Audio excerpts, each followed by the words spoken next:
afternoon, ladies and gentlemen. Welcome to another exciting Propagandacast with me, your host, Imperial Dane, Master Propaganda Hero Site Defender of the Fatherland. Picture the setting.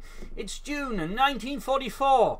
The Panzerdivision has managed to catch the Americans off guard, causing the 2nd Armored Division to be back to try and hold up things. They actually now managed to catch that 1st Armored Division. Under the command of Jesulin, fighting for America, freedom, democracy, here with airborne, heavy cavalry, and a rifle company with double infantry 50 cal bulletins. Versus in the northwest, we got insane Noganno, who's seemingly also being brought back here by the tournament. With Ostrup, mechanized assault and mobile defense with triple infantry bulletins. We got Grenadiers, ND-42 for Noganno with double riflemen there for Jesulin. So we'll have to see how they go. That both players might be indicating they're actually heading northwards, though Jesulin is definitely making a much harder push for it with 2 squads. Whereas Noganno is making a more tentative move with the MG-42, leaving the Pioneers to go to the south here. Sandbagging up there. Could of course be that this is actually a diversion meant to tie down Jesulin's forces. He defends the cut-off point then, and the fuel specifically, allowing these troops to do what they do down there more safely. As for doctoral choice, I mean, already he hasn't gone for Ostrup, so I'd already say Ostrup is not being chosen by Noganno, leaving either mechanized assault, which some players use early on, that can still be used sort of mid-game. Players like Angrein, for example, just tend to go for the Stuke and the targeting, so he actually also goes for assault grenadiers, so who knows. Which leaves basically mobile defending their sort of option of the Tiger, obviously, which again has caught on very much so. But mobile defense seems more likely. It tends to be sort of the choice of a lot of Wehrmacht players, depending how things sort of look around the mid game, sort of early mid game. You know, calling a Puma to shore things up, maybe some Ostrom, command tank, all that. As for Jesulin, harder to say that the fact he's not going for a bunch of re-echelons. Already here, I think slightly locks out rifle company. South there is being pushed, but he's getting the north there easily without any contest. Heavy cavalry, potential there, though, of course, most likely to be used later on with no Rangers. And then finally, airborne company. Hard to say, that'll probably happen around the mid game. Most players tend not to go for it in the early. Grenadiers as riflemen, rather than up close, easily winning the game. Again, they have a 50% DPS advantage minimum over Grenadiers up close. So if the rifle get up so close to the Grenadiers, in the vast majority of cases, the Grenadiers alone, they've pretty much instantly lost. At which point, your best bet is just to retreat. Pioneers in the south fighting here. No Grenadier squad are there for Noganno and the Panzerdivision.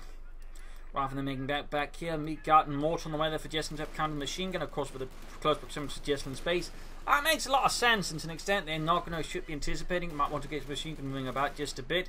Cuff on there by the hit by Jesulin, quickly falling back as well. Very good move there. I mean, in theory, they could try and find around the cuff point, but that just be a bit pointless. He falls back to save the position, they can sort of hold better and maybe do some other stuff. Plus allows them more safely to retreat riflemen, so there's a lot of advantage in pulling back here rather than trying to defend the cuff point there. Overall, like that move by Jesulin, very clever, very sharp. And there you go, Noganno shifting the machine gun about, probably to respond to what's going on. And probably also, he's expecting a mortar anytime soon. I mean, your opponent not going for mortar in this case would tend to indicate your opponent's either got some incredibly big balls and less between the ears. Because the mortar is just, straightforward choice to counter an MG-42 in the house, particularly now the mortars got made even better versus, stuff in houses. So, I mean, that's just to be anticipated. Now, of course, going to be the next target. Wow, hits apparently a... I'm not entirely sure. Electrical post? Telegraph post? I don't know. The way the mortar run hit that.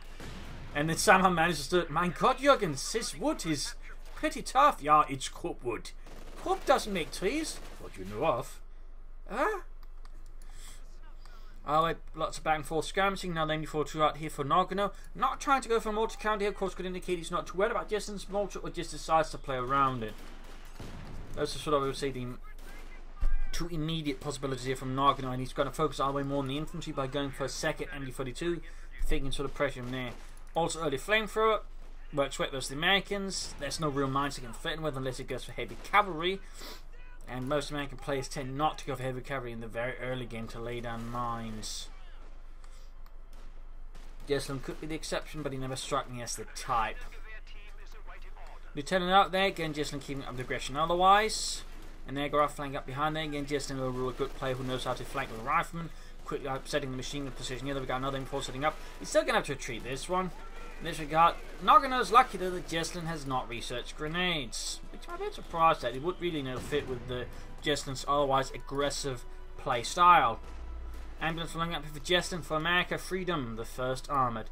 Bunker being dug here by Noganno's beleaguered grenadiers of the Panzerlehr Panzerdivision, also known as the 130th Panzer Division, as a fun fact.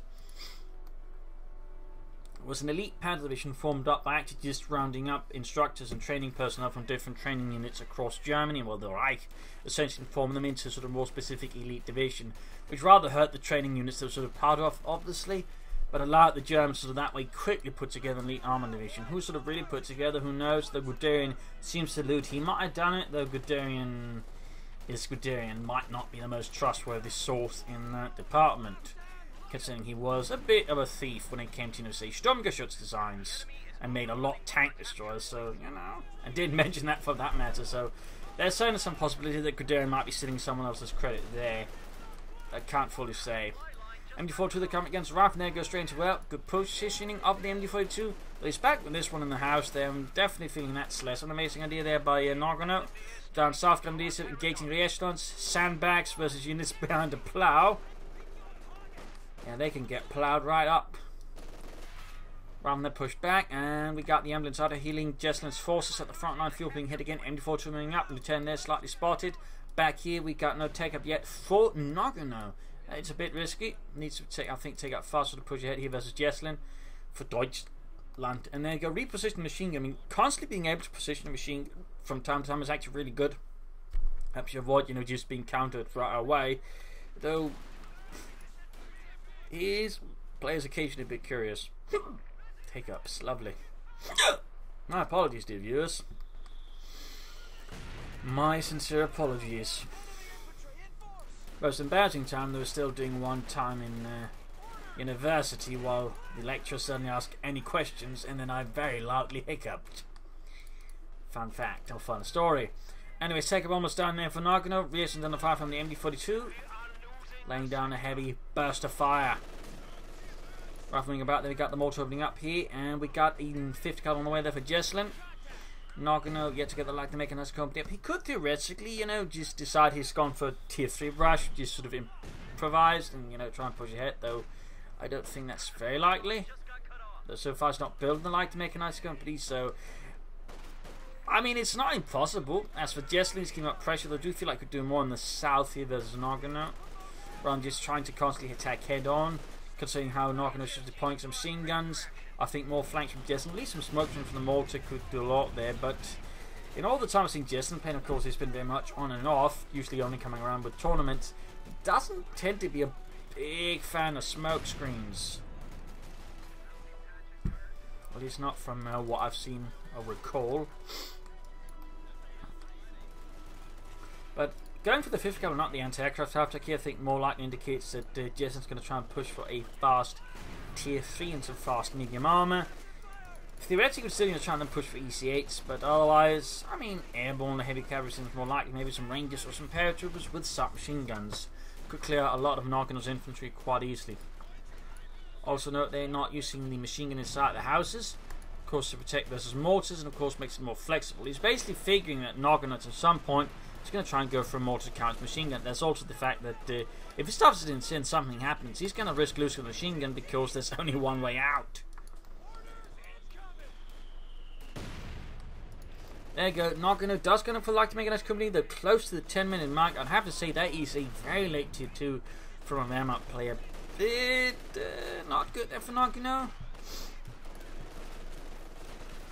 2-2s are likely. Flame for half-techs are not likely. You could go for a regular half-tech. I think to give him some more punch here versus Jesulin.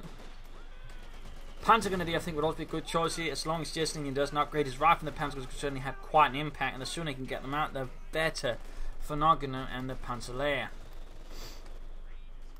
I also do increasingly feel like he should be going for a mortar to help counter some of Jesulin's stuff, and of course put more pressure on him that way. But there you go, 2-2, very much a part of the Wehrmacht arsenal after the patch, and certainly also something that forces the Allies to react more. Though, again, almost a 10-minute 2-2 feels very late there, very late.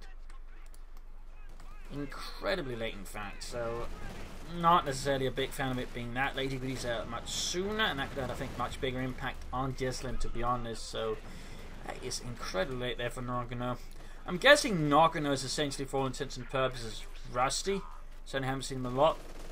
lately, so again I'm guessing some of this is basically rust, getting used to timings and such there. But even with that, he's actually doing quite a good job at keeping Jesulin away there from just overwhelming easily.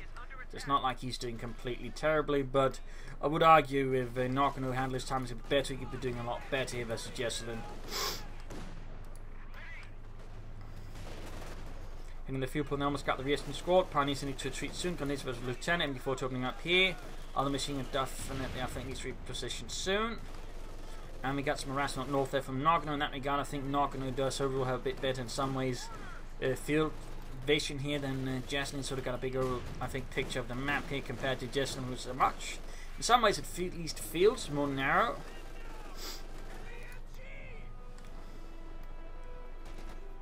More Grenadiers here for Noganno. Not Panzer Grenadiers, just regular Grenadiers. As for Jesulin, immediately pushing it for tanks as soon as he can. Very good there, very good. Pushing for the mediums is generally a very good idea when you can. Mortar there with virtually 2-6 kills for America. Troops reinforcing, pushing out forts for Germany again, and just continue harassment up north here. Very good work there by Noganno and the Panzerlehr. Cover their shadow for the riflemen, forcing them to pull back in the face of heavy fire there from the Germans. Grenadiers pushing for the centre victory point, but immediately halted by a mortar around there, leaving quite an impact there on Noganno's forces. Rather than need to be careful out in the open, he's trying to push for the 2-2 anti-tank rifle grenade it, but there's a lot of focused fire there from the Grenadiers and the 2-2, and well, in this case he got a bit lucky, but I do think the rifleman could have suffered much more heavily for that, to be honest. And now Noganno's taking up himself a bit behind Jesulin. Of course, he does have the option of just backed, or pulling a fast boom out to say deal with any Sherman tanks if it comes down to that. Ooh, they need to retreat in 40 up, but he's using, I think, to bait into the other machine gun there. Bit risky, to be honest. Bit risky. There we go, double MG42s. Heavy damage to the rifleman, almost takes out half the squad in a matter of seconds. There you go, mortar fire getting dangerously closer to being fixed up. Take them almost done. In the south here, Grenadiers pinned down. Slightly land besides the cover line, the 50 go there to easily pin them down to the ground like instantly. There you go, push for the cough one as well here. But running into well-prepared riflemen as Jesulin is finally taken up for some BARs, which does delay the Sherman a bit, but of course with the 2-2 pressure and other things, he might feel like he can get away with that. Up north, push back there from Lieutenant. Noganno losing control of the field there, and there you go, you build a supplement core, and you definitely think get it out as soon as possible. It makes it less clear what he could be planning for then. I mean, Puma's definitely, I think, less of an ideal option. They can use to, say, support any medium army he has with a bit extra firepower. I mean, there's also the command tank, maybe some Ostrom just for extra infantry here and there. In the south, they're 2-2 pulling ahead under fire from a rifleman.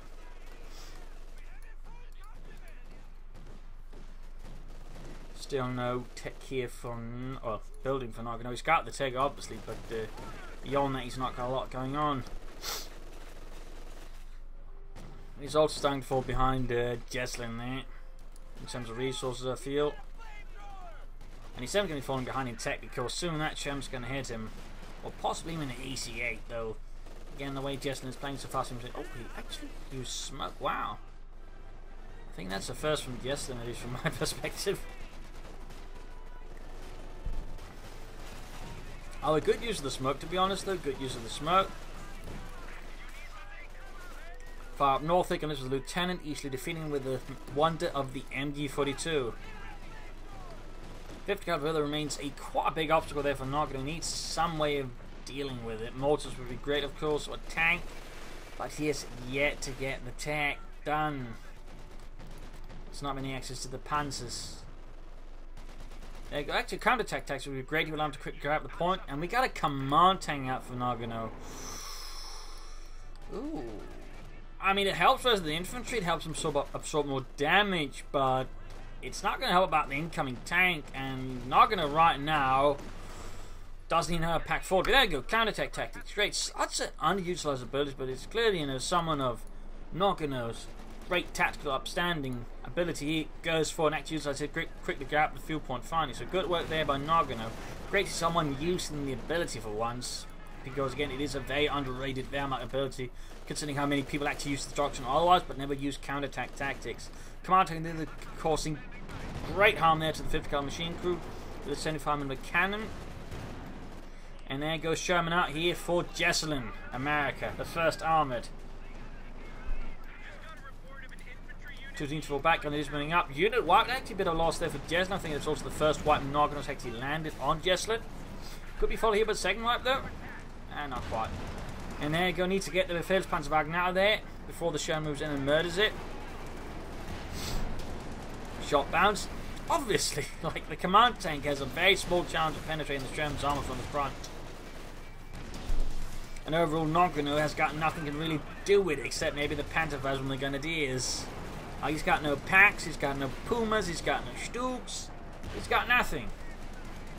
This is a really, I think, grave strategic mistake here committed by Noganno. Again, the command tank in some ways in paper looks great, but only if you sort of ignore the possibility of your opponent actually going for a tank. I mean, it's getting a bit lucky with some of the shots, but even then, it's not really a solid play there by Noganno. In this case, it actually ends up working out due to some severe RNG, but generally in these situations, you should not be banking RNG to save your ass. Didn't hurt though that Jesulin sent his Sherman in largely unsupported. That definitely, I think, also played a role there. So we'll see that command tank with 4 kills, half H veterans 1. Pack 40 on the way. Top ceiling reinforcing, 2 getting fixed up. Befehlspanzerwagen swinging in there. Obviously the Panzer wouldn't have been usually running around with old models of command tanks. The Sun Division, for example, I think it was the second SS in Normandy. Actually at Panzer III, so some of the command tanks, I think they're on the regimental battalion level. Both the best you could argue they might just absorbed it from some nearby units. It's not uncommon for the Germans to just, have smaller shattered units being absorbed by, other sort of more, functioning units. For example, the 352nd Infantry Division in Normandy got a lot of replacements, but just absorbing different units like the Reichsarbeitsdienst, Luftwaffe secure units, troops on leave, and so on. And that way, same way equipment could just be absorbed that way. So that could, theoretically explain how, the Panzer Elite would end up with, say, an old model command tank. Fun fact, or at least fun speculation would probably more like it. Fun speculation. 2-2, they're pushing back the lieutenant. Noganno's actually otherwise maintaining good map control here. The loss of that unit there really, I think, slowed down. Jesulin hasn't replaced it with anything, so that's definitely a big boon there for him. It's a big boon for Noganno, though of course he can't keep riding on those laurels, and he definitely needs to begin pushing for something a bit more armor at some point. But really, I would say part of, I think, Noganno's success here versus Jesulin has just basically been down to the MG42 play. That has been top notch there from Noganno in most cases, and made it much harder there for Jesulin just played the rattling around so freely. So definitely some good advice for any Wehrmacht player struggling versus the Americans. Get 2 machine guns and use them actively like Noganno did. Because while he does occasionally partner them houses in many other situations, he uses them more actively, shifts them back from time to time, making much of them just get easily countered, and he's also not afraid to use them aggressively. Thumbs up to Noganno there. In the south, they 2-2 command tank gain the rifleman, and we see their forced retreat as Jesulin realizes that situation is foobar. Sherman being rushed southwards, and we got more riflemen away for Jesulin, finally replacing losses. No airborne, no heavy cavalry, for example, no Rangers or airborne troops. I think that actually at this stage could be a good replacement there for Jesulin. But I'm guessing Jesulin is, of course, of a different opinion than me. Sherman trained to this command tank, Befehlspanzerwagen, up north, 50 cal falling back, rifleman here, repulsed by the Grenadiere. And back here, there's still no support corps. Is he planning a heavy panzer corps with a Panther, maybe? I mean, that would be on the more novel side of things, though again, would be part of the overall trench we're seeing. There you go, counterattack tactics. Wonderful, wonderful. Once more, counterattack tactics. Great to see that, really, again. Thumbs up there. Lieutenant being shot by the Grenadiers, command tank moving ahead. Back here, nothing further, and up far north, MD40 from the Tinny Umping. That's also great uses there of that ability. Another ability I feel like it's overlooked quite a bit by Wehrmacht players. Again, a lot of Wehrmacht players I feel just underutilized the MD42 in general. They play it way too passively and they don't fully exploit, I think, its full potential. There's flanking up here, but the command team is trying to get some hits in there. Good, good. Noganno is still not doing anything though with his tech, with his resources. Starting to worry me a bit there. Back here, still nothing further. No tech, no support core. As for Jesulin, no sign of another Sherman. Possibly here that Jesulin is aiming in here for heavy cavalry, in which case you should at least go for it now, get some ranges. Of course, it would tip off, not gonna know what's going on, but I mean, at this stage, at some point, he's gonna figure it out anyways. You're not gonna wait, you know, over 20 minutes to call in a paratrooper squad, you know, go for E6. We need to have done that sooner. So it would pretty much be, you know, Jesulin's worst bluff if he's actually sincerely hoping to bluff Noganno with a Pershing at this stage. Ha! You totally didn't see that one coming, Kraut. Nein, mein Freund, I did. See also Stuks and Panzers? I saw through it. I saw through it before you even knew it. But double packs could indicate he's actually planning tier 4. Except he's not taking it, so there's definitely some oddities in both players' play, which certainly I think indicates both are a bit rusty in some way. In terms of Noganno, I'd say, again, he's doing a lot of great things, but it's on the strategic level. Again, the timings, where he's definitely falling the farthest, I think, behind Jesulin in that regard. Otherwise, tactically, he's very strong. And again, he makes some great moves with machine guns and some other bits, but tech is not Noganno's forte. Oh, he lost the MD42 for a BAR. That's definitely not a good trade-off. This has been the worst trade in the history of trades. This is really scheiße. Going here for the Sherman with the 2-2. I mean, if you can actually flank it, Sherman with the 2-2 can actually do some damage. It has a chance of penetrating the rearm. It has a decent DPS with the autocannon otherwise. I mean, theoretically, 2-2-2s can actually do a lot of damage to the Sherman tank. Probably not knock it out unless you get absurdly lucky, but can do some damage. There you go. Heavy carry chosen. Smoke screen popped in. No ranges. Noganno continues not to do anything. And the command tank gets the Sherman. Jesulin apparently wasn't expecting it to be there. Basically reversed it into the line of fire. They're making it easier for the command tank to blow it to bits.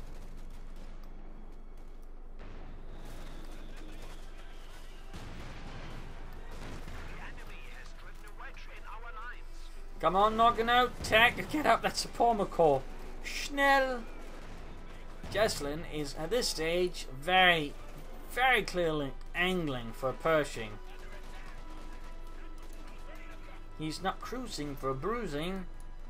He's bursting for a Pershing. That doesn't work out. And as the south, the healing reinforcement, Jesulin also putting more pressure on the south. Very good. They need to focus on the victory points. He seems to forget a bit of the victory points here. Maybe he doesn't care about them, but he could end up having to care about them if he doesn't do something soon, at which point Noganno's got some good options for punishing. 2 pioneers got trying out in that command tank, but Panzers Noganno. Tech for Panzers. My god. Smoke screen down. Ooh, he's actually getting more advanced now. This is sort of the preparatory smoke screen. This is the one sort of expecting setup, set taking away. That's nice. My little Jesulin is growing up. If I had tears, I'd probably get a bit misty-eyed. They're made entirely out of Krupp steel, so that's impossible for me. Rather than being suppressed damage in the command tank, Pershing out for Jesulin. Noganno. Zip. But there you go. 5th guard just laying down a murderous hailstorm of fire. Note you can actually use armor pierce on a team versus infantry since it boosts the damage, so Popping armor-piercing rounds from the 50 caliber does help a bit there, though not quite as much as say the incendiary armor-piercing rounds help the MG42. Like, there is some differences there in overall damage output. But there you go, Pershing running through. And that machine gun went down. Now the Pack 40 on the way. Having lost one there to Jesulin. Noganno still not doing anything in the armor department besides that command tank. I am starting to get sincerely worried here for Noganno. I'm starting to get sincerely worried. So Helmut, when is the Panzers arriving? What Panzers? Are you kidding me? Maybe, I don't know. I don't know anything.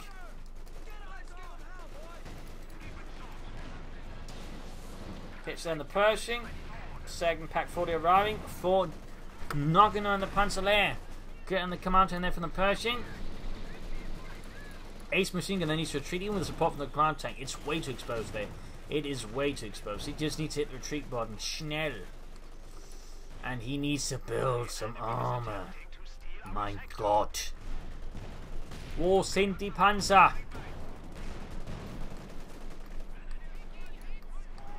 Rather from the South Command tank falling back here. Very, very close to Veteran 2.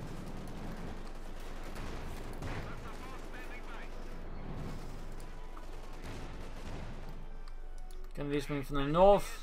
Caught by the 5th caliber here, which is getting sincerely very close to Veteran 3. And Noganno a bit harassment in the north. Just a bit.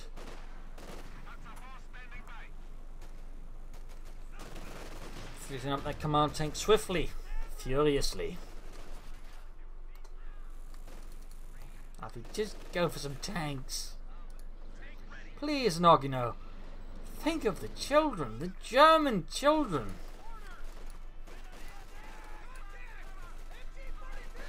Rifle grenade off. In the far north, the Canadian escort is easily overwhelmed by the right lieutenant here, which has been double barred up. Very good move there. Some players neglect that, but there are not as many as neglecting the using incendiary armor-piercing rounds on the MG42. Person being fixed up there in the south. Rifleman repulsed. Double flamethrowers up there for Noganno. Still no support, of course. Still no tier 4.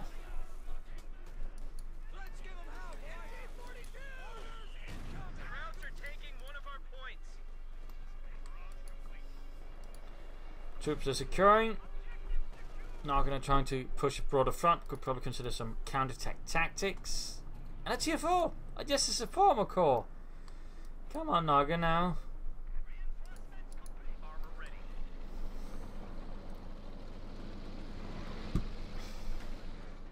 It's increasingly looking like the weirdest game of chicken, except Jesulin's already checking out. You're Noganno for some reason has already gone up the cliff for some reason.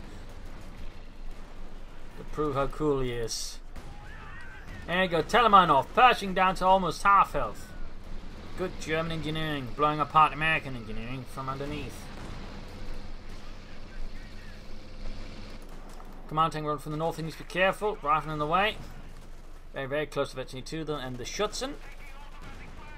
There you go, Schutzen adds to the 1st Panzerwagen. Rifle Pack 40, oh, gun is Pack 40 up to the centre here. Jesulin can soon go for more armor, very good. And going to be holded by the 50 caliber, Ace 50 caliber by the way, or Hero 50 caliber, depending on how you want to look at it. Pioneers with flamethrowers and a BAR sneaking about.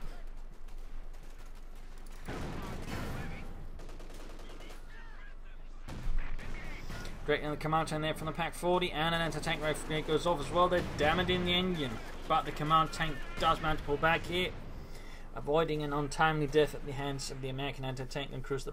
Wow, did the Pioneers actually beat the rifleman there using a flamethrower and a BAR? Look at this also. Yeah, we're really good at this, aren't we? Yeah. And what is this? It's a miracle. It's a miracle. Heavens be praised. Almost 30 minutes into the game, Noganno builds us a armor corps. Woo! The crowd goes wild.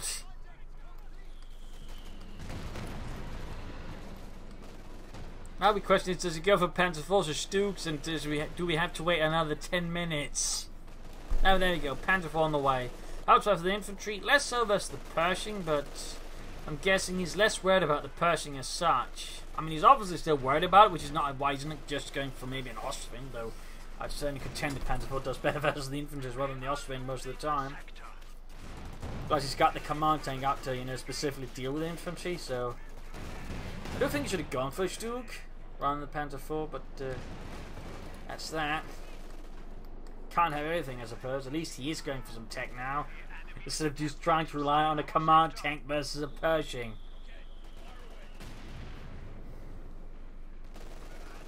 Which is like trying to cut down the largest tree in the forest with a herring.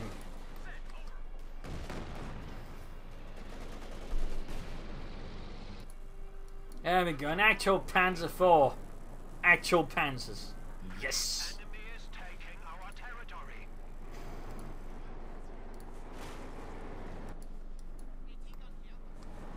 It's a bit of quiet here. Jesulin could actually begin digging in using mines and sandbags here, making it harder for Noganno to get back, but Jesulin doesn't seem particularly concerned about such petty matters.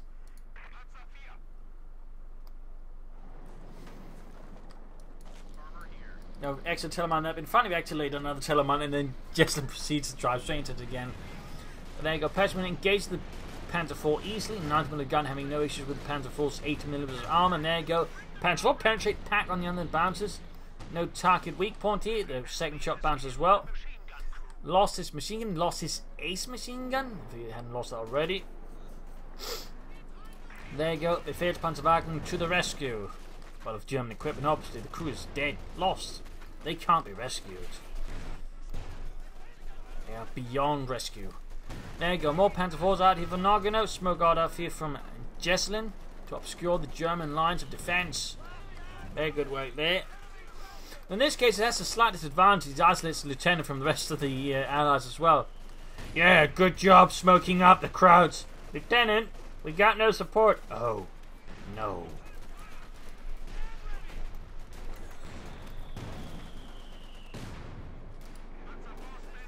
Command tank very close to Veteran fleet. Pershing one from the south. 247 is 177.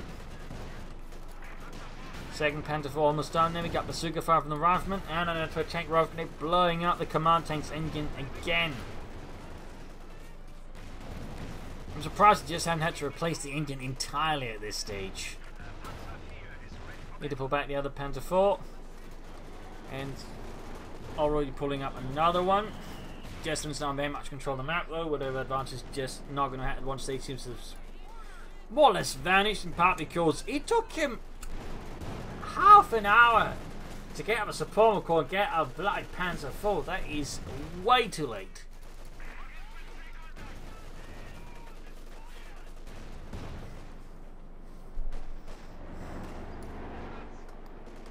Panzer IV tank from the north going in for the 5th guard machine gun.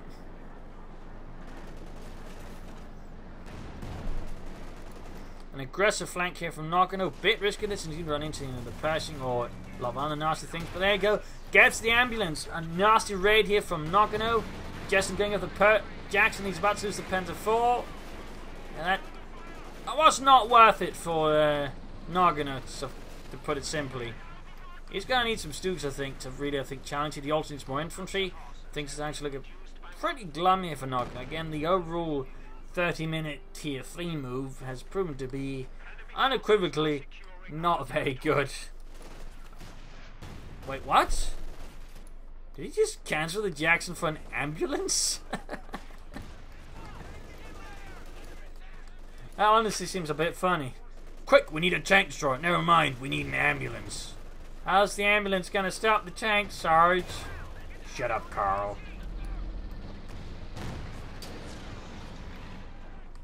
177 was 171. That's actually just in time to lead over Noganno. But Noganno really needs more troops on the field. He should probably consider using Austrian reserves to just flood the field with cheap infantry and then sort of hit points here and there. And of course he needs more armor, and I would strongly suggest Stugs. Sturmgeschütz. Die beste Geschütz.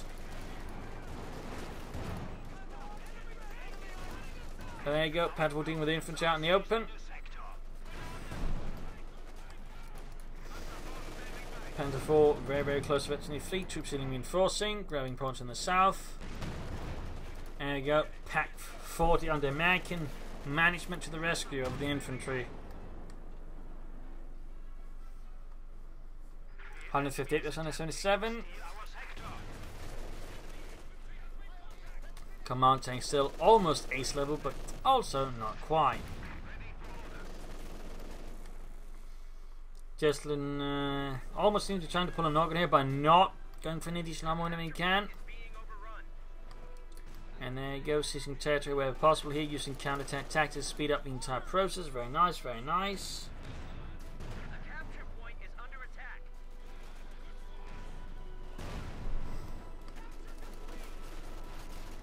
And as the easily forced away. And we got the Pershing were going in as an addiction course here to deal with the Grenadiers in the south by the victory point there. And no immediate armor support there from Noganno. It's got enough for another Panther 4 that he also easily has the resources for a Stug. And certainly with the Pershing about, I recommend Stug since they can easily catch up to the Pershing rather than a Pack 40. Pershing body getting eventually 2. That machine gun needs to get the hell out of there. It's down 125 as Jesulin's 177. Jesulin will just keeping up the pressure versus Noganno, keeping up the attacks, keeping up the freedom.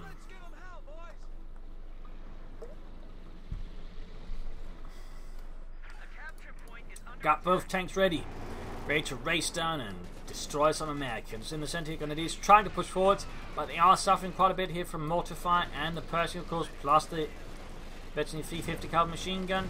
Panther 4 going in. Noganno's not going for any Stugs. Use the Stug, Noganno. Use the Stug.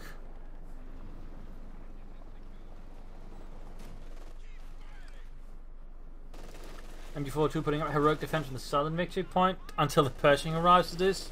At which point it's going to be a heroic retreat. Anticipating at least the Pershing move, but one Panther 4 versus the Pershing is a very optimistic idea. And can work out to a small degree for some period, depending on some good maneuvering, but even then, holy crap, he's getting incredibly lucky with the Panther 4. Pack 40 on the hand shifts his back over from luck to, you know, doing a good job. Commanding north of this, trying to break through there. Right from there, about to get a very nasty experience there with the command tank. The ace befehlt Panzerwagen.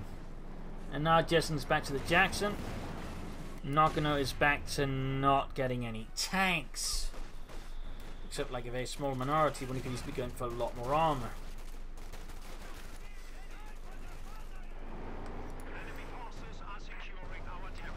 Need to be careful this Panther not extending. There you go. Right in front of the Veteran 2 Pack 40 and right from the tank grenade. The command tank ends up with less than half health. Now, oh, finally going from armor, though it ends up being a Panzer 4. Not a Stug.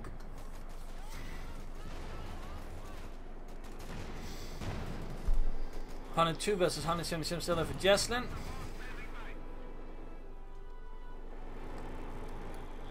Repairs on the Panther 4, troops in reinforcing.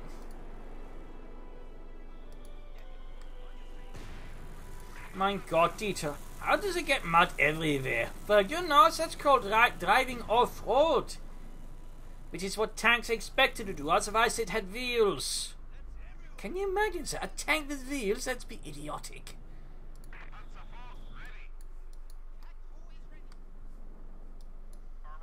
Jackson out there for Jesulin. That's going to really, I think, put Noganno in a tight spot.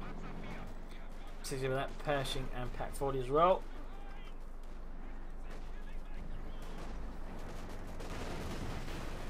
Ooh. Bazooka's there, failing to much of an impact. The Panther 4 still having some impact. And there you go. Jackson strike. Panther 4 needs to go away and anti-tank. Nope, do not anti-tank rifle grenade. Lucky there for Noganno. 100 points left though. And with the Jackson out, he's strong. I think he needs to consider some Stugs to have a better chance of punching through it, or he needs to get the packs much closer.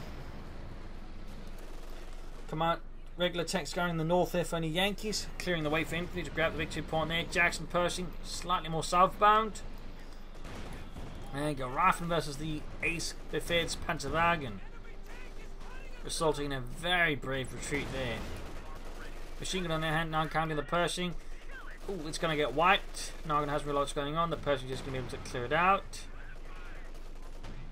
There you go, Pack 40 to the rescue. Needs to target weak point. He's popping. Ah, there you go. Flanking with the command. He's flanking with a command tank.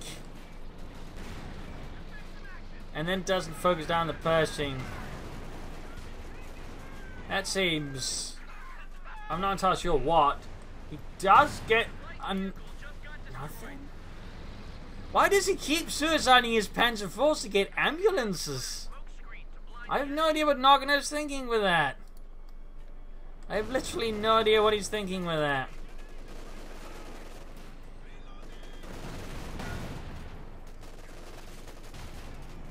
Panzer IV dealing sharply with rifle, command tank falling back, Pershing coming up there. And we even got combined arms, good God. It's like it's an entirely different Jesulin than the one who started out the match with. He's just not actually using a lot of abilities. Smoke and combined arms, good God. Pack 40 setting up here. And with this, I think it's safe to say it's GG here for Noganno. I mean, in a lot of places, you know, still plays a lot well, but in other ways, it's quite clear he is rather rusty. I would say, I mean, the sort of bigger differences, again, is just how he suicides Panzer IVs for ambulances, which just seems utterly insane, and the fact his tech speed is quite off compared to how most variant players will, you know, have a lot of stuff going on. In that regard, I think those are some of Noganno's biggest issues, just like very inefficient resources, not enough tanks, and certainly no Stoops either. Really hurting him here versus Jesulin. But again, tactics in the metal ways, he's actually able to do a lot of damage versus Jesulin, just using command tanks, some infantry in there. Like, that's really impressive. Particularly, again, it was really reliant on some great MD42 usage. But as the match went on, Noganno, I think, definitely again sort of slipped through because overall his tech speed and sort of usage of resources there was way too inefficient. So that's probably what Noganno needs to focus on more than anything. Again, just teching more efficiently, teching better, and not suiciding Panzer IVs for ambulances. But again, there's definitely some good things to learn from. Again, his use of counter tactics was good, and the way he handled his MD42s was absolutely superb. And really, I think, you know, a lot of players could benefit from learning from that. So even despite being rusty, he still knows how to use an MD42 better than most available players, which is, you know, in some ways quite interesting and impressive. As for Jesulin, of course, some good aggressive play. There was definitely some flaws there, which Noganno was able to take advantage of. He attempted to over-focus on points, but overall, Jesulin had better command of tech and resource expenditure, allowing him to just basically wear down Noganno. So there you go. Hope you enjoyed this match. Hope you learned something from it. If you did, subscribe, like, share, comment on it. This is Imperial Links. Cheers. Thank you for watching. Hope to see you all tomorrow for another Sounding episode. Bye.